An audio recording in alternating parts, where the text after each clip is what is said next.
Hello guys, कैसे हो? भी आई हो बढ़िया होंगे। डिमोनिक गॉड का एपिसोड 12 को लेके हाजिर हो। अभी तक जिन्होंने चैनल को सब्सक्राइब नहीं किया वो जाकर चैनल को सब्सक्राइब कर लेना, वीडियो को एक लाइक जरूर कर देना। तो स्टार्ट करते हैं इस एपिसोड को। एपिसोड के स्टार्टिंग में डिमोनिक जो सोच रहा होता है वो अपने मन में बोलता है, अब मुझे समझ में आया कि मेरा जो 9 स्वॉर्ड टेक्निक है वो इतना अनबैलेंस क्यों हो रहा है। मुझे अपने मास्टर की तरह ब्रीथिंग मेथड को यूज करना पड़ेगा, तब जाके वो स्वॉर्ड का जो एनर्जी वो स्टेबल हो पाएगा। डिमोनिक जो अपना स्वॉर्ड उठाता है और बोलता है, मैं मास्टर के वर्ड को कहा हुआ कैसे भूल सकता हूँ, और मैं कैसे भूल गया। तभी डिमोनिचू सोविलिना और हुआलिन को बोलता है, डोंट वरी, सब कुछ ठीक है, मैं तुम लोग के लिए जीतूंगा, तुम लोग टेंशन मत लो। हमारा डिमोनिचू उन दो बच्चों को उठा के रूम के बाहर फेंक देता है और बोलता है कि जाओ तुम लोग अपने रूम में जाके आराम करो, और अपना गेट लगा लेता है। ये देखे सोविलिना और हुआलिन बहुत ज्यादा हैरान हो जाते हैं, बट दोनों खुश भी होते हैं और हंस रहे होते हैं। अगले सीन में दिखाया जाता है बहुत कस के बारिश हो रहा होता है, वेदर बहुत ज्यादा खराब होता है। हमारा डिमोनिचू एक बंद कमरे में उस स्वॉर्ड को प्रैक्टिस कर रहा होता है। हमारा डिमोनिचू बहुत देर से स्वॉर्ड को स्वैप मतलब घुमा रहा होता है, स्लैशेस लगा रहा होता है बहुत समय से, जो पॉसिबल नहीं है, बट फिर भी इसने पॉसिबल किया। ये अपने मास्टर के सारे बातों को याद कर करके अपना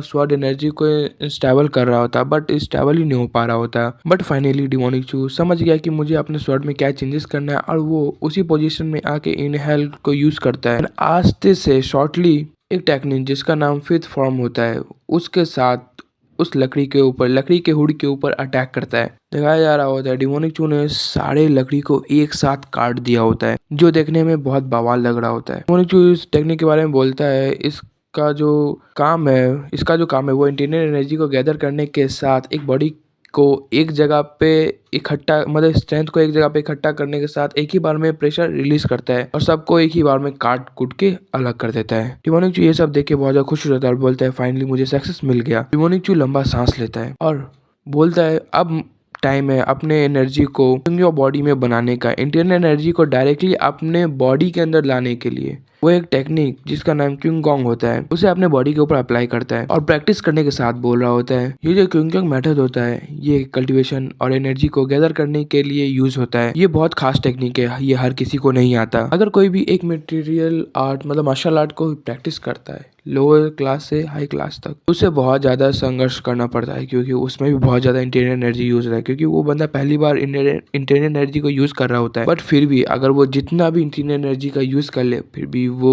लो क्लास मार्शल आर्ट को यूज कर पाएगा। हमारा डिमोनिचू खुले ग्राउंड में प्रैक्टिस कर रहा था उस स्टैचू के पास अपने स्वॉर्ड को लेके। डिमोनिचू अपने पपल्स को मतलब कि अपने मेरिडियंस को ओपन करता है और बोलता है, अब ये करना पड़ेगा, क्योंकि अगर आप अपने पपल्स को एक्टिवेट और यूज़ नहीं करते तो बहुत ज़्यादा खतरनाक हो सकता है। ये तो बेस है, यूज़ करना ही पड़ेगा, इम्पोर्टेंट है। मैं अपने सांस को एक जगह स्टेबल करने के साथ एक स्लैश लगाऊंगा, तभी हमारा डिमोनिचू अपने सांस को स्टेबल करता है और एक स्लैश लगाता है बहुत पावरफुल। सामने में जो पत्थर होता है उस स्लैश के साथ दो टुकड़े में कट जाता है। डिमोनिचू ये सब देख के बहुत ज़्यादा हैरान हो जाता है और बोलता है, फाइनली मैं कर लिया। ये जो स्वॉर्ड है बहुत ज़्यादा भारी है, पर क्या किया जा सकता है, इस स्वॉर्ड को स्वैप करने में बहुत ज़्यादा ही दिक्कत हो जाता है। अगर इस स्वॉर्ड को एक बार भी स्वैप कर लिया तो आप बहुत पावरफुल मास्टर बन सकते हैं। ये जो बॉडी है ये इतना नहीं सहन कर पाएगा। जो सांस है बहुत ज़्यादा ही फूल गया, बट क्या किया जा सकता है, इस बॉडी को ये सब मेंटेन करना पड़ेगा। ये जो बॉडी है ये स्वॉर्ड टेक्निक के लिए नहीं बना है। हर डिमोनिक जो प्रैक्टिस कर रहा होता है वो बोलता है, अगर मैं फिर से स्वॉर्ड टेक्निक को रिपीट करूंगा और उसे बार बार ट्रेनिंग करूंगा तो शायद मेरा जो टूटा हुआ डेंटियान्स है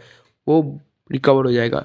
पर अब क्या किया जा सकता है, हमारा जो डेंटियन है वो बहुत सालों से टूटा पड़ा है। मुझे स्लोली स्लोली करके इस सब को ठीक करना पड़ेगा, तब जाके मैं पावरफुल मास्टर बन पाऊंगा। अगले सीन में दिखाया जाता है हमें सर्वेंट का सीन, जो लंच बॉक्स पैक कर रहा होता है डिमोनिक चू के लिए। पीछे से एलन हुआंग निकलते हैं और बोलते हैं, ये सब क्या चल रहा है, क्या ये यंग मास्टर हुआ के लिए है? सर्वेंट टिफिन पैक करने के साथ एल्डर हुआ को बोलता है, हाँ यंग मास्टर कम्प्लीटली बदल चुके हैं, वो एकदम डिफरेंट पर्सन हो चुके हैं। वो अभी बहुत ज़्यादा ट्रेनिंग कर रहे हैं और उनको खाने की भी ज़रूरत है, क्योंकि सामने उनका ट्रेनिंग मतलब कि फाइट है मास्टर डोवा के साथ, इसलिए वो अपने बॉडी के ऊपर एक्यूपंक्चर टेक्निक और बहुत सारे ट्रीटमेंट को यूज़ कर रहे हैं। उसे कुछ इफेक्ट होगा कि नहीं समझ में नहीं आ रहा, पर वो अपने बॉडी के ऊपर बहुत सारे टेक्निक को अप्लाई कर रहे हैं जिससे उनका बॉडी बहुत ज्यादा ताकतवर और पावरफुल बने। ये सब एल्डर हुआ सुन रहा होता है। एल्डर हुआ अपने सिर के ऊपर हाथ रख लेता है और बोलता है कि ये सब जो ट्रेनिंग है ये सब बेकार है, इससे इनका एनर्जी नहीं बढ़ेगा, इनसे इनका डेंटियन ठीक हो सकता है। क्या पागल जैसा बात कर रहा है। मुझे समझ में नहीं आया कि मास्टर कैसा अभी कर रहे हैं, कौन सा ट्रेनिंग कर रहे हैं। एल्डर हुआ तब तक बोल रहे होते हैं कि अगर कोई प्रॉब्लम हो तो मुझे जरूर बताना। तभी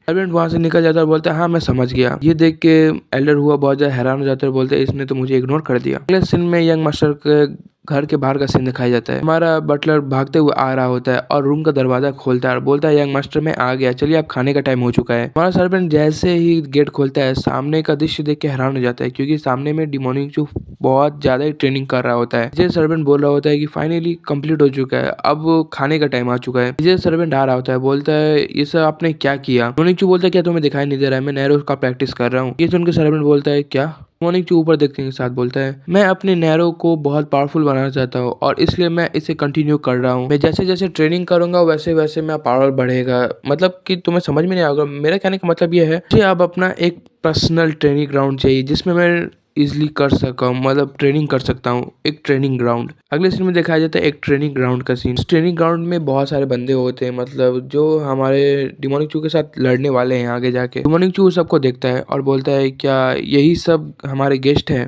सामने में बहुत सारे बंदे होते हैं। सर्वेंट बोलता है सर आप लोग बुरा मत मानिएगा, हमारे जो यंग मास्टर है वो कहना चाहते हैं कि इतना बड़ा ट्रेनिंग ग्राउंड है। बंदे लोग को ये सब बात पसंद नहीं आता है, क्योंकि बटलर कुछ घुमा फिरा के बात बोल रहा होता है। वो लोग पागल थोड़ी है जो उन लोग को समझ में नहीं आएगा। तभी डिमोनिक चू अपना स्वॉर्ड को नीचे पटकता है और बोलता है कि में से सबसे पावरफुल कौन है, मुझे कोई तो लग नहीं रहा है और वैसे भी ये ट्रेनिंग ग्राउंड उतना हार्ड नहीं है। तभी डिमोनिक चू फिर से बोलता है मैं एक ट्रेनिंग ग्राउंड का तलाश कर रहा हूँ जो सबसे बड़ा होना चाहिए। अगर मैं ट्रेनिंग करूंगा तो इन सबको बाहर जाना पड़ेगा। मुझे एक ऐसा ट्रेनिंग ग्राउंड चाहिए जो बहुत ज्यादा बड़ा हो, मेरे यूज के लिए हो, उसमें खाली मैं अकेला रहूं। ये सब सुन के सामने वाले बंदे बहुत ज्यादा गुस्सा आ जाते हैं। वो लोग सोच रहे होते हैं कि कमीना मरना चाहता है जो ऐसा सा बात बोल रहा है। एक भारी सा स्वॉर्ड लेके क्या आ गया, एक बार क्या घुमा दे तो इसको लगता है कि हम जैसे मार्शल आर्ट को हम जैसे मार्शल आर्टिस्ट को मार सकता है ये। सब लोग अपने स्वॉर्ड के ऊपर हाथ दे देते हैं और बोलता है अगर मैंने अपना ब्लेड निकाल लिया तो बिना खून बहाए मैं इसे अपने अंदर नहीं रखूंगा। डिमोनिक चू सबको बोलता है तुम लोग ऐसे मुझे क्या देख रहे हो, क्या तुम लोग मुझे चैलेंज करना चाहते हो। एक बंदा बोलता है क्या तुम पागल हो चुके यंग मास्टर जो ऐसा बात कर रहे हो, कुछ ही दिन पहले तो तुम मार खा के गए हो। हमने एक एल्डर आता है और बोलता है रुक जाओ। वो एल्डर तो बुरा लग रहा होता है। वो बोलता है लोग पीछे हो जाओ, मैं यंग मास्टर से बात करना चाहता हूँ और उनके साथ ट्रेनिंग करना चाहता हूँ मार्शल आर्ट के साथ। इनका नाम चेलो मतलब चेलो बॉय होता है। मैं इनको एल्डर बाई बुलाऊंगा। ये डेथ स्वॉर्ड ये डेथ स्क्वाड कमांडर हैं वनहुआ क्लैन के। जितने भी गार्ड होते हैं वो सब जाने लगते हैं सामने से। वो लोग बोल रहे होते हैं ये जो यंग मास्टर है ये पागल हो चुका है, ये कुछ भी मतलब बके जा रहा है। सब लोग जाने लगते हैं। तभी यंग मास्टर बोलता है तुम लोग कहाँ जा रहे हो, तुम लोग को मैंने बोला नहीं जाने के लिए, इधर ही रुको। एल्डर चोबाई बहुत ज्यादा गुस्सा आ जाता है और पीछे मुड़ के देखते हैं। हमारा डिमोनिक चू तो डिमोनिक चू है। वो बोलता है तुम लोग के फेस के ऊपर देख रहा है कि तुम लोग कितना डर चुके हो और तुम लोग कितना ज्यादा बेवकूफ हो। तुम लोग एक कावर्ड हो, यहाँ से बिना कुछ किया बिना कुछ करे यहाँ से जा रहे हो। सही में तुम लोग बहुत ज्यादा कमजोर इंसान हो। तुम लोग को अपने आप को मार्शल आर्टिस्ट नहीं कहना चाहिए, तुम लोग को तो डरपोक कावर्ड कहना चाहिए। ये सुन के एल्डर चोबाई सामने आता है और बोलते हैं तो तुम क्या चाहते हो कि मैं तुम्हारे साथ फाइट करूँ। डिमोनिक चू बोलता है इसमें से कोई भी बंदा मेरे स्वॉर्ड को उठा नहीं पाएगा और कम्प्लीटली मेरे से बहुत ज्यादा कमजोर है, कोई भी मुझसे नहीं लड़ पाएगा, सारे के सारे कमजोर हैं। डिमोनिक जो अपना स्वॉर्ड एल्डर चौबाई के सामने करता है और बोलता है मैं तुम्हारे साथ फाइट करना चाहता हूँ, अगर तुम मेरे साथ फाइट करोगे तो मुझे बहुत ज्यादा अच्छा लगेगा। अगले सीन में दिखाया जाता है ट्रेनिंग ग्राउंड में कोई बोल रहता है यंग मास्टर हुआ। एल्डर चौबाई बोल रहे होते एल मास्टर मतलब यंग मास्टर हुआ, आपको नहीं मालूम कि ये वर्ल्ड कितना बड़ा है। आप एक छोटे से मेंढक को जो कुएं के अंदर रह के बोल रहा है कि वही उसका दुनिया है। आपको क्या लगता है बिना किसी वॉरियर के, बिना किसी मुश्किल के स्वॉर्डमैन एक स्वॉर्ड उठाने के साथ क्या वो एक क्लैन का लीडर बन सकता है? ऐसा कभी नहीं हो सकता। कोई भी बंदा स्वॉर्ड उठा के कोई भी बोल दे कि मैं एक क्लैन लीडर हूँ तो ऐसा हो ही नहीं पाएगा। डिमोनिक चू बोलता है तुम कहना क्या चाहते हो? एक कुत्ता खाली भौंकता है पर वो काटता नहीं, क्योंकि उसे मालूम है कि उसका मालिक कौन है। अगर उस कुत्ते को एक पंच भी लग जाए तो वो कुत्ता उधर ही ढेर हो सकता है, इसलिए कुत्ता भौंकता है पर काटता नहीं। हमारा डिमोनिक चू एल्डर चौबाई को बोलता है तुम लोग वही कुत्ते हो जो पीछे जाने के साथ स्टार्ट कर दिए भौंकना। तुम लोग से कुछ हो नहीं पाता, फिर भी तुम लोग इतना ज्यादा भौंकते हो, कुछ कहने का नहीं।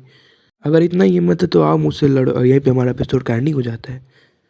अगर आपको एपिसोड अच्छा लगा तो लाइक कर देना, कमेंट करके जो बताना मेरा एक्सप्लेनेशन कैसा लगता है। चैनल को सब्सक्राइब कर लेना। मिलते हैं नेक्स्ट एपिसोड के साथ, तब तक के लिए बाय।